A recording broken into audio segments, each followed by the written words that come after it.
law, legislation will protect the life of the unborn child from conception in all stages of development, with the exception of the extremely rare situation in which an abortion is performed in order to save the life of the mother. Fetal tissue is fast becoming a prominent material in further evidence that fetal tissue in the brain and in other organs will allow regeneration in the recipient. This poses very serious implications. I guess for me, the beginning of my story is when I think I conceived, which was about 3 days after my period. My lover and I had made love, and it was kind of a significant event. And within about a week, you know, my breasts started to swell up, and I just felt kind of funny, and I thought, hey, this is not time for ovulation, you know, like these are symptoms of PMS, and it's not for another week or so. So, you know, why is this happening? And I thought, you know, can't be pregnant, you know, I'm using an IUD. And I'm the type of person that was always really responsible about birth control, and just couldn't believe this could be happening to me. But I can remember the first day that I really started to wonder was when I always, you know, used to run to work because I always left at the last minute, and it would take about 8 minutes. But by the time I got to this one hill, I was just out of breath, and I thought, something is really wrong. And so I made an appointment to see my doctor, and then they got the results back, and I found out I was pregnant, and I went into shock. But I knew. I really knew all along that I was pregnant, but I didn't want to believe I was. And so then it was like, then I had to make the choice. I was living with an alcoholic.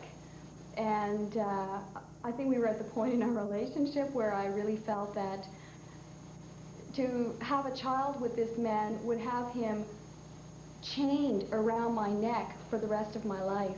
So basically my choice was made for me. You know, have an abortion and later give this guy the boot. Then you wonder, you know, you have to go through this interview, you know, why do you want this abortion? And you're talking about your intimate life with someone you don't even know, and why you think it could be a traumatic event if you, had to have this child. And I thought, no, you know, this is violating my privacy. This is my right. And I was very angry that I had to go through this. And then to put my right as a woman to be judged over by a group of people. They were discussing my life, this destiny, in a way. And I thought, they shouldn't even be involved. I was very angry. What if they, especially if they said no. I was in fear, too, because I didn't want to have this baby. It was just not right. And so finally it came through that it was going to be at a certain point in time, and I felt extremely guilty about the whole thing. I felt like I had done something wrong, like my body had betrayed me, even though rationally I really felt that, that is what you're there, your womb is there for, you know, if a sperm finds its way into your uterus, you know, bingo, and this one did. But I still felt very betrayed because I thought, well, I'm doing everything I'm supposed to be doing. And still I conceived, and I was going through this whole trauma back and forth, you know, you're wrong, you're right, you're wrong, you're right, you're good, you're bad. All this really moralistic thing, and I think that's one of for me, one of the cornerstones of the whole kind of getting over was just the morality of it. Anyway, when I had this, you know, appointment set up, and I remember I allowed myself about 3 days. I thought, you've got a week and a half, 3 days to enjoy this pregnancy. And I was very sick, but I really enjoyed that feeling of motherhood. I really loved that child, but it was just not the time. And so then I just kind of like got myself ready for it. And I'm thinking, like, what people must think when they hear that. Here's this person that really wanted this child, but I just wasn't prepared. I just really wasn't. So then I went through to have the abortion, and I felt at the end of it very relieved. I could actually eat again, for one thing. But I remember saying to the technician, as they were giving me the anesthetic, saying, well, he said, now you have to count down and stuff like this. And I remember telling him, oh, okay, I've never been through this before, as if it was like going to the doctor or a dentist and having a tooth pulled. And he just kind of laughed at me, but I felt so vulnerable. And then after I woke up and I felt like I could actually drink orange juice, was just like amazing. Then I just felt really empty, and I felt very violated. And like I didn't really want to be near a man, because I really didn't trust them or their penises. And my lover at that point basically got the boot out of my life. And afterwards, I really had a difficult time dealing with it, because I really enjoyed the feeling of pregnancy. And I really, every time I saw a child, I kept on thinking of what my child might have looked like. Implications faced throughout the understanding and a consistent approach will issue a public statement to clarify. One of the incredible things that I find about this business of abortions, I only had one, was that I was always petrified of having relationships with men for that very reason. I mean, I grew up as the youngest in a family of 11. So while I did not experience my mother being pregnant, all those times, I heard the story often. I heard the stories often. I heard the stories of her pregnancies from her and from my sisters and from relatives and that sort of thing, and I was quite scared. I grew up actually being quite afraid of ever being pregnant. As I got into my early teens, I developed some sort of bizarre, hormone imbalance problems, and so a doctor that I went to see put me on progesterone and other drugs that are used in birth control. And so while it was safe after that for me to experiment with my sexuality, I was so afraid that I just never did until my early 20s. I mean, really, I just didn't get involved in anything. I didn't know. I had no consciousness of any other kind of sexuality but heterosexuality. I suppose I had an inclination of it, but no real consciousness of it. So it was all, sexuality was just something that I kept far away from my sort of everyday reality. And the situation that ended up leading up to my being in a position to have an abortion, or the experiences, I suppose, were about, it was several years long. I mean, I actually, I had some very unsuccessful sort of sexual encounters with men, And they were laughable, but also quite tragic, because I just didn't know how to deal with it, and I didn't know what it was all about, and I didn't know what you were supposed to do, and I didn't want to deal with it anyway, because all of those fears and frustrations being caused by the fact that I was absolutely petrified that I would end up with this little kid on my knee. So I did a little bit of an analysis of that, to figure out what it was that, that I didn't want, and it was nothing very complicated. The fact was I didn't want a kid. In fact, before I did get pregnant, I started experimenting with homosexuality. And while I found it safer from a sexual point of view, I found the social pressure of it as frustrating practically as the potential problem of pregnancy. So at the time that I did, in fact, end up virtually being raped. I mean, I would never call it statutory rape, but I would say that it was pretty close to it. And falling pregnant as a result of it, I really hadn't concluded what or where I felt, more comfortable in terms of sexuality.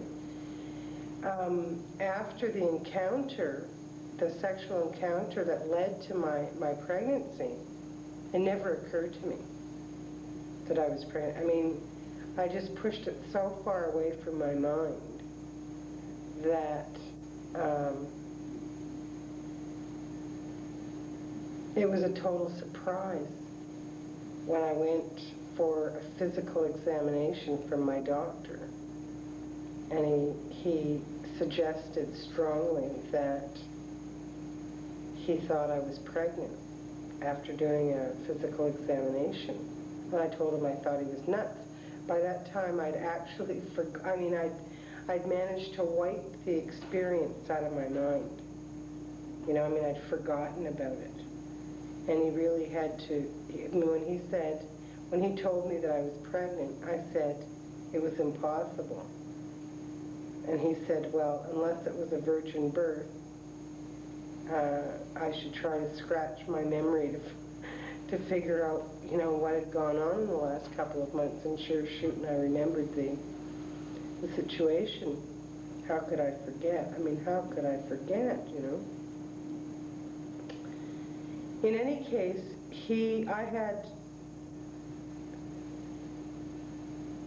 occasion to have an absolutely superb doctor, and a superb group of friends around me at the time that this happened. And the support group just appeared to come out of the wall. They were there. People I worked with were supportive. But this doctor was demonstrated that he was sort of more than a physiologist, by his actions over this thing. He immediately took control, not took control from me, but took control in, helping me to direct my questions, putting the situation completely in perspective. And he was a strong proponent, a strong pro-abortion, pro-choice advocate, had been one of the leaders in Ontario for getting the hospital committee set up and that sort of thing. So I had no problem whatsoever, having my self taken care of through the legal system. Of course, he explained to me that he had to declare me incompetent to take care of this kid. should I have it? And quite frankly, since I considered myself to be, you know, emotionally incompetent and emotionally and physically and socially unprepared to deal with bringing up a kid, I didn't think it was such a bad, societal pressure to undergo, so I did it. I did not find it a particularly painful experience, but I must say that I was not ready for the emotional drain. I just sort of broke down after it was over, but I couldn't put a finger on what it was. And I think it probably had less to do with the fact that, I had this abortion, and more to do with the fact that despite the fact that I had gone through it all, I was still very frustrated and very, unknowledgeable of and uncomfortable with the whole, feeling of my sexuality and physiology. So, and then physiologically, it took a long time for my body to calm down, probably a good year and a half. I know in my heart that the decisions that I made 20 years ago, when I was 21 and 21, were absolutely correct. I cannot possibly understand how there can be any question of a moral issue in the issue of involved in the pro-choice issue. And what's more, I really think that women have to support one another on it, because we're the ones who end up doing the work and carrying the responsibility for it. Motherhood and new forms of reproductive technology might lead to It deals with the rights of the women in When I got pregnant, what are you ever done to get pregnant? And with all the birth controls that you have. But I was on the pill, that made me crazy. So I decided that I would try natural rhythm, birth control, cycles and everything, and not realizing that I call it my spring breakup and my fall down. Those 2 times a year I go through a cycle change. And I got pregnant. And at the time we were building a house, no running water, no carrying wood. I mean, the pioneer trip, and we had friends that were living with us they had a newborn. So literally we had them in the same room and me pregnant, and oh my gosh, what am I going to do? I had never had to go through anything like that. I didn't know who to get in touch with except my mother, and luckily she was supportive. She is totally understanding. Little things get to her big things. She's a rock. And one of the things about my mother, may I just say, that finding out that she had been pregnant and had an abortion before, years ago, put her in the same category. Wow, she's human. I mean, you were a young girl too, and you got pregnant like me, and you had an abortion. That really helped. And so I had a good background of, supportiveness from my mother. So I didn't have to go through that terror trip. My maid at the time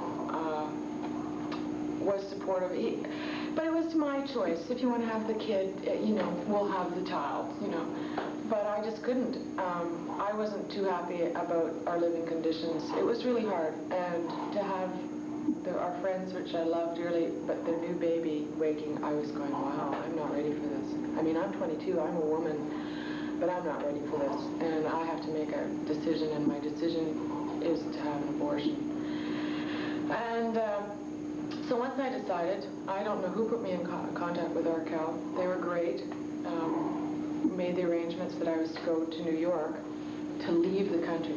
I felt like, wow, I'm being kicked out of the country for something, wicked thing, evil thing I've done. I have to leave the country to get an abortion, and if I get caught, it's against the law. I'll go to jail, So that whole thing was really, really upsetting.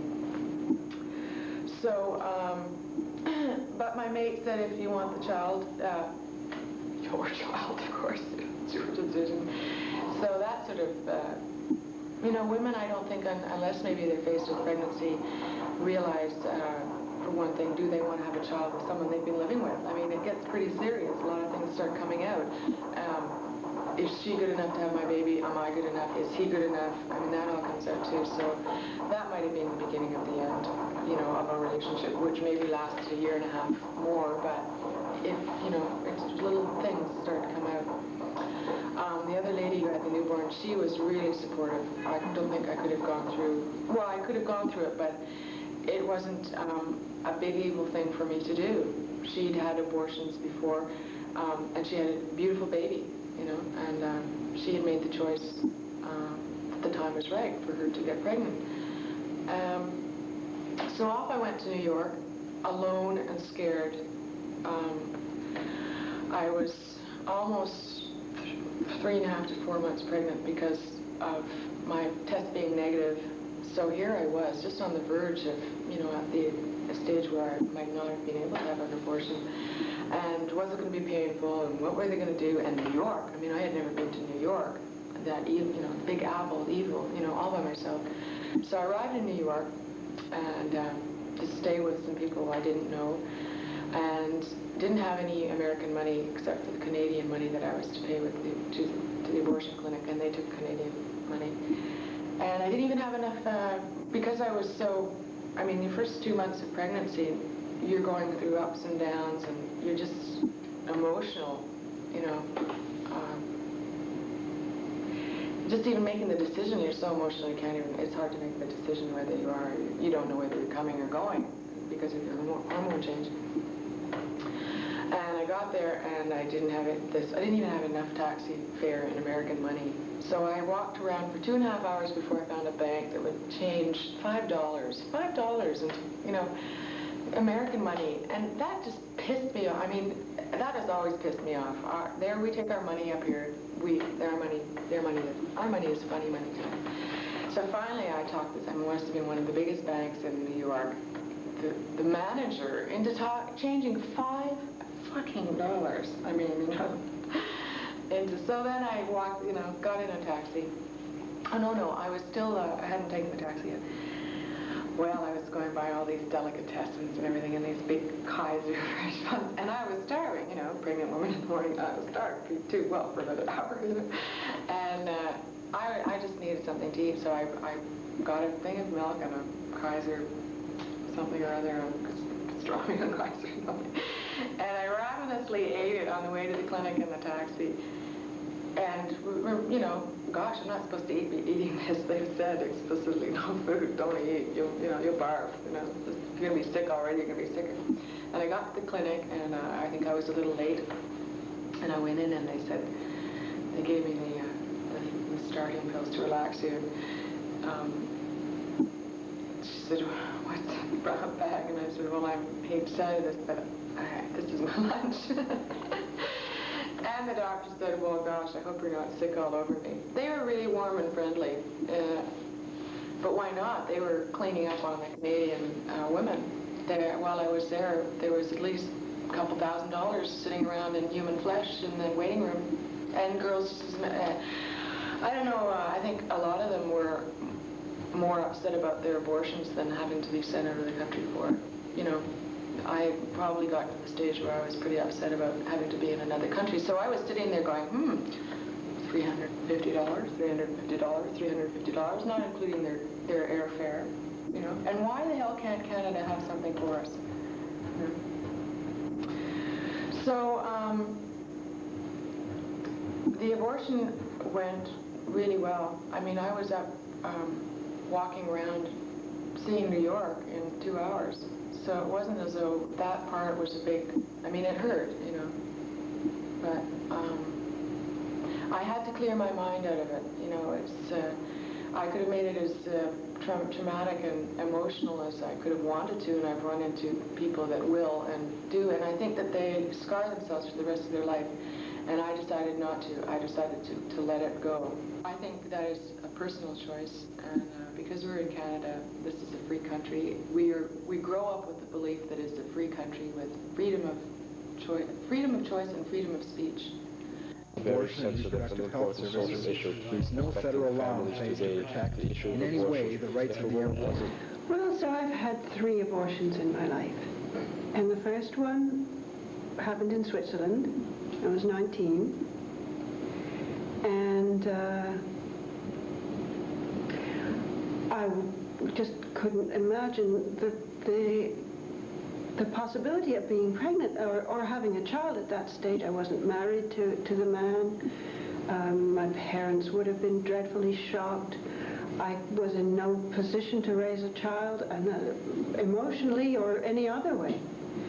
And so in Switzerland, it was possible then to get a legal abortion and it was sort of well known that you could just, go to the doctor and say, look, I can't have this child. And he would say, okay, you're emotionally or mentally, whatever thing, not to have it. And then a couple of other doctors would do the same for a fee, all of them, of course. And you would be sent, and I was sent to a very pleasant clinic, and, it all felt a bit weird because I never had a child, I never had anything like that before.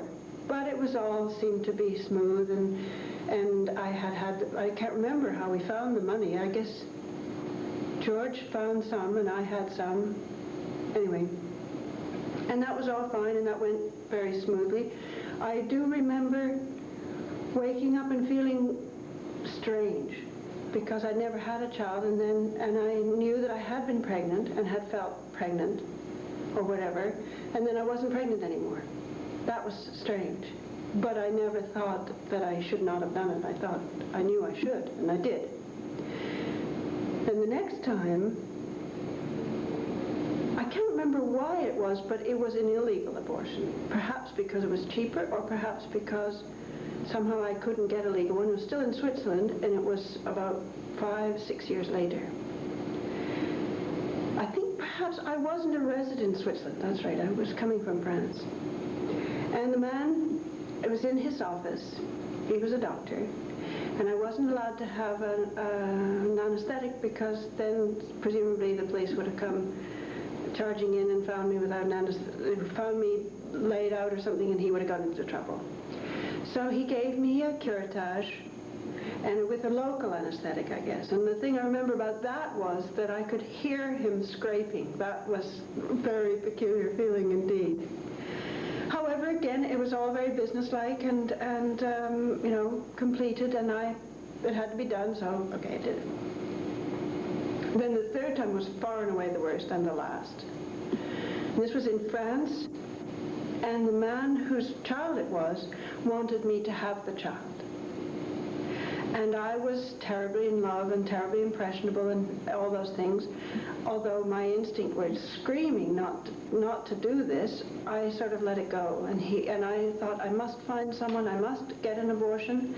And he kept saying, oh, well, it's okay, I'll look after it, no problem. I'll take care of it. And the time was going by, and it was 3 months by the time perhaps he got hold of someone, or I did. Anyway, this was low down, not in any way legal person, and he came to the house and did, I don't know what, because I didn't want to know, and it didn't work.